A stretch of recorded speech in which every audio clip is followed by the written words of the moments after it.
Hello and welcome you once again in this new session of English literature. We will start with the same lesson where we have ended in our last session, that the magical pool from Mahabharata. In that session we have seen that all the Pandavas were chasing the deer. It was a magical deer.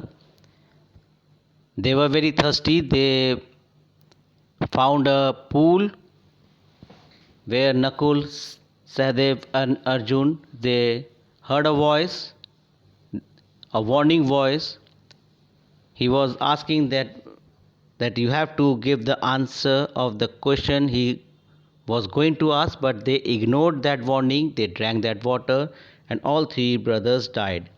Now we will see that what had happened with Bhim and Yudhishthira. Now Yudhishthira was sitting, he was thinking that what had happened to Arjun, what had happened to Nakul, what had happened to Sahadev, why they are not coming back by bringing the water. So he anxiously said to Bhim, Bhim, my brother, please go and see, because Arjun, the great hero, he has also not returned. Nakul, he has also not returned back.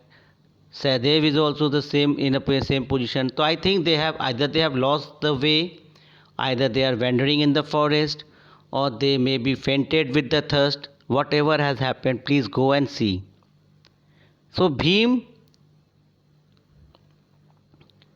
went there.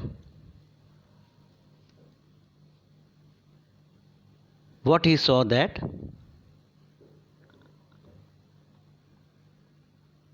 he saw that his brothers are lying down. They were dead, they are no more. So his grief and rage can be imagined when he saw all his three brothers were lying down dead. He thought this is certainly the work of Yakshas. He was thinking that Yaksh has killed his brothers.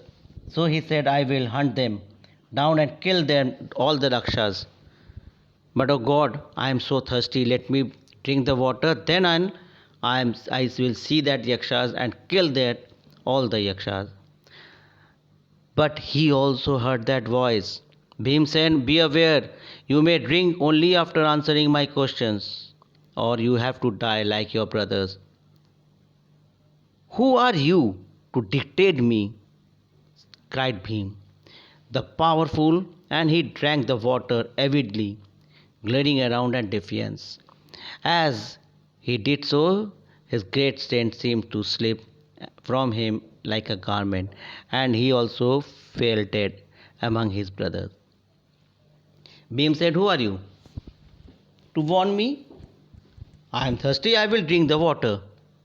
Let's see what can you do. But as soon as he drank the water, he also fell dead like his brother. Now only Yudhishthir has been left. Alone Yudhishthir waited, full of anxiety and thirst. Have they been subjected to the curse of they are wandering about the forest in a vain search of water, or they have fainted or died? Let me see now. Yudhishthir was very thirsty, but he was worried that what had happened to my brothers? Are they dead? Are they fainted? What happened to them? So I must go and search them. Yudhishthir proceeds in the direction where his brothers has gone. He saw many wild animals, wild boar, beautiful birds. He saw that green meadow, a lovely pool of water. He was surprised to see that pool. But as soon as he reached to that pool, he saw his brothers were lying down in the world. He was unable to restrain his grief. He thought, he began to cry. He said to the God, my brother Bhi, my brother Arjun, all are dead. Oh God, why this is happening to me? Almost a exile period is to be finished, and God, have forsaken me in my misfortune also. As he looked at the mighty limbs, now so helpless, he was so sad. He saw the Nakul, the Sadev, all were dead. Then a sense of mystery overcame him, for this could be no ordinary occurrence. The world had no warriors who could defeat his brothers. Besides, there was no wounds on their bodies. He thought that how could it be possible that the brother like Bhim, Arjun, no one can beat them, defeat them, and there are no wounds also. Maybe there was no trace of footprint of the enemy also. Maybe this is some magic tricks has been played by Duryodhan. He has put the poison in the water. Then Yudhishthir also descended into the pool, in his turn drawn to water to consuming thirst. He was also thirst. He thought, let me drink some water, then I see that what had happened to my brothers. He got the same voice. He said, Yudhishthir, you must follow my rule. You have to give the answer of my question. Otherwise, what had happened to your brother, it will happen to you. Then Yudhishthir said, okay, you ask me the question, I will give you the answer. Now Yaksha asked the question number 1. What makes sun shines every day?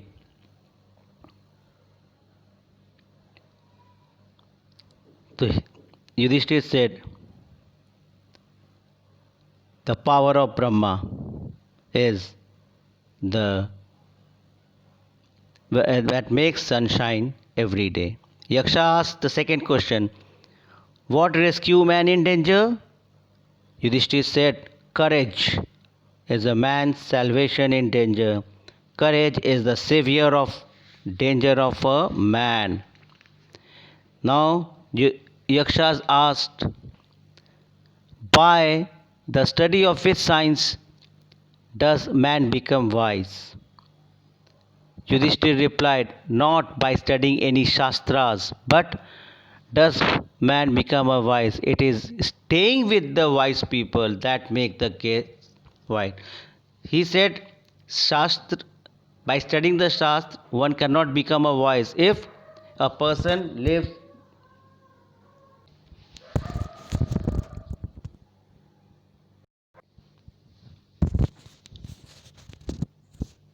so Yaksha, as you know that he asked that which science does a man become wise? So Yudhishthir said that to study Shastra doesn't make a man wise. Only if you stay with the wise people, you will get your wisdom. Now, Yaksha asked,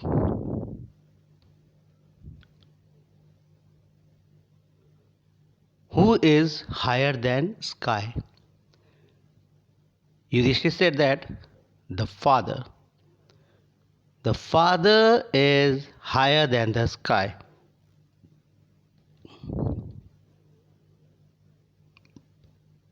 Yaksha now said, what is faster than wind? Yudhishthir replied, mind. Mind is faster than wind.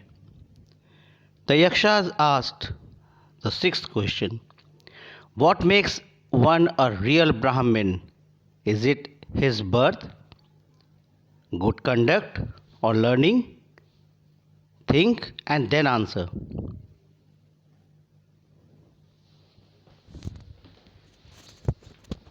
He said,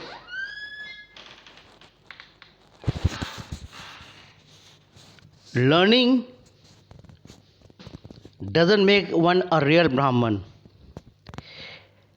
If he has a bad habit, he is a very learned person. He knows everything about all the four Vedas. He knows about the Shastras. But he has a bad habits. That bad habits will make him in a lower class. He will not be said that he is a real Brahmin. Then Yaksha asked him another question. What he asked? He said, "What is the greatest wonder of the world?" Yudhishthir replied, "Every day men see creatures depart to Yam abode, and yet those who remain seek to live forever. This verily is the greatest wonder." He said that every day we see that the creature, the God had created them, is dead. He is going to the heaven, but still we said to live forever. It is the wonder. When we have came to this earth, we have to go, but still we are fighting to live forever. It is the wonder. Thus Yaksha posted many questions and Yudhishthir answered them all. In the end, the Yaksha asked, "O king, one of your dead brother can now be revived. Whom do you want to revive? He shall come back to life." After giving lots of answer of the questions of that Yaksha, he was pleased with the Yudhishthir. He said, "Okay, I am pleased with you. So you can take a life of one of your brother. Now you say, it's depend on you whom you want back to be his in life." Yudhishthir thought for a moment and then he replied, "May the cloud complexed, lotus eyed, broad chest, and long armed Nakula, lying like a fallen ebony tree, arise." He asked for the Nakul. Yaksha was pleased at the at this and asked Yudhishthir, "Why did you choose Nakul in preference to Bhima, who has a strength of 16,000 elephants?" See, Bhim was so strengthful person. He has a strength of 16,000 elephants, and you said you want Nakul. I have heard that Bhim is the most dear to you, and why not you ask for the Arjun, whose power in the arm in your protection? Tell me why you choose Nakul rather than either of these two." Yudhishthir replied. What he replied, listen.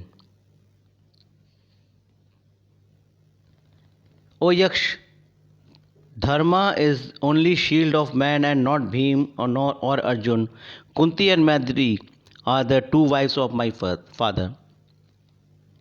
I am surviving the son of Kunti, and so she will be completely saddened. In order that the scales of justice may be even, I ask that Madri's son Nakul may revive." See, the Ajat Yudhishthir has said that my father has two wives. One is Kunti, another is Madri, and I belong to the Kunti. So Nakul, the son of Madri, so both the brother will have been, if he also survived, both the mother will at least have one son each to be alive with them. Yaksha was now pleased with Yudhishthir's impartiality and granted them all his brother would come back to life. Yaksha was so pleased with the answer of the Yudhishthir that he blessed all of the brothers to get back in their life. Is the Yam the lord of death, who had taken the form of deer and the Yaksha so that he might not Yudhishthir and test him? He embarrassed Yudhishthir and blessed him. Embraced Yudhishthir and blessed him. Actually, that Yaksha was the Yam, who one make Yam the lord of death, He had taken the form of deer, then he became the Yaksha of the pool. He was just tasting the Yudhishthir, and he blessed Yudhishthir and returned the life of all his brother. Yam said, only a few days remain to complete your stipulated period of your exile in the forest. The 13th year will also pass by. None of your enemies will be able to discover you. You will be successfully fulfill your promise. And saying this to be disappeared. He blessed them that only few days are left for your exile. The last 13th year you will be the 13th year, and I am blessing you that no one will be able to recognize you. Even your enemies cannot be able to discover you. And he disappeared from them after blessing all the Pandavas' brother to get back their life. The Pandavas had no doubt to pass through all the sorts of trouble during their exile, but they also gained. It was a period of hard discipline through which they emerged stronger and nobler men. Arjun returned with divine weapons and strengthened by contact with Indra. Arjun got his weapon, his strength by Indra, and Bhim met with his elder brother Hanuman. Now Yudhishthir, the Lord of Dharmraj Yudhishthir, it is said that Yudhishthir was being blessed with the Dharmraj Yudhishthir. They all went to they complete their exile of 13 years in the forest, and they returned back to Hastinapur to gain their power back. They will never seek to create quarrels among the friends or convert the wealth of others. If the person read the sacred story of Yudhishthir meeting with his father, so that what has been said in this story, be patient, be calm, you will succeed. So that's all for this session. Read this lesson once again. Follow the videos of this lesson very carefully. We will once again meet in our next session with new lesson, a new chapter. Till then, take care and have a nice day.